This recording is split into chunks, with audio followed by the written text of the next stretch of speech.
மூன்றாம் பாலினத்தவர்களுக்கு கல்வி வேலைவாய்ப்பில் இடஒதுக்கீடு வழங்குவது குறித்த கொள்கை முடிவு எடுக்க அவகாசம் கோரி தமிழக அரசுக்கு சென்னை உயர்நீதிமன்றம் அவகாசம் வழங்கியுள்ளது. கூடுதல் விவரங்களோடு இணைகிறார் தலைமை செய்தியாளர் சிவா. வணக்கம் சிவா, விவரங்கள்.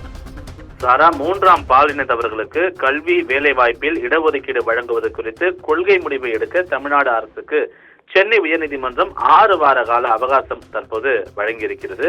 2024-2025 ஆண்டு கல்வியாண்டுக்கான கால்நடை மருத்துவ படிப்பு மாணவர் சேர்க்கை குறித்த விளக்க குறிப்பேட்டில் மூன்றாம் பாலினத்தவர்களை சிறப்பு பிரிவாக வகைப்படுத்தவில்லை, தன்னை சிறப்பு பிரிவினராக கருதவில்லை என்று அவர்கள் ஒரு கருத்தை தெரிவித்திருந்தனர். இது உச்சநீதிமன்றம் உயர்நீதிமன்ற உத்தரவுகளுக்கு முரணானது என கூறி கால்நடை மருத்துவ படிப்பில் தனக்கு இடம் வழங்காத திருநங்கை நிவேதா சென்னை உயர்நீதிமன்றத்தில் ஒரு மனுவை தாக்கல் செய்திருந்தார்.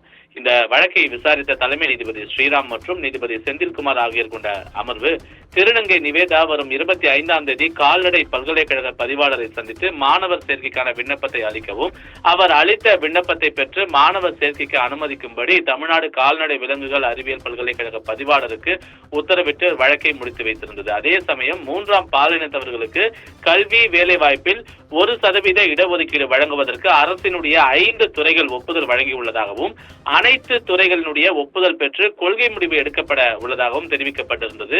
இந்த மூன்றாம் பாலினத்தவருக்கு இடஒதுக்கீடு வழங்க கொள்கை முடிவு எடுப்பது தொடர்பாக அரசினுடைய பரிசீலனை செய்து வருவதால் இது குறித்து பதிலளிக்க கால அவகாசம் வழங்க வேண்டும் என அரசு சார்பில் ஒரு வாதமாக முன்வைக்கப்பட்டிருந்தது. இதனை ஏற்றுக்கொண்ட தலைமை நீதிபதி அமர்வு கொள்கை முடிவு எடுக்க தமிழ்நாடு அரசுக்கு 6 வார காலம் அவகாசமாக வழங்கி உத்தரவிட்டு இந்த வழக்கின் மீதான விசாரணையை ஜனவரி 10ஆம் தேதிக்கு தற்போது ஒத்திவைத்திருக்கிறார்கள். சாரா,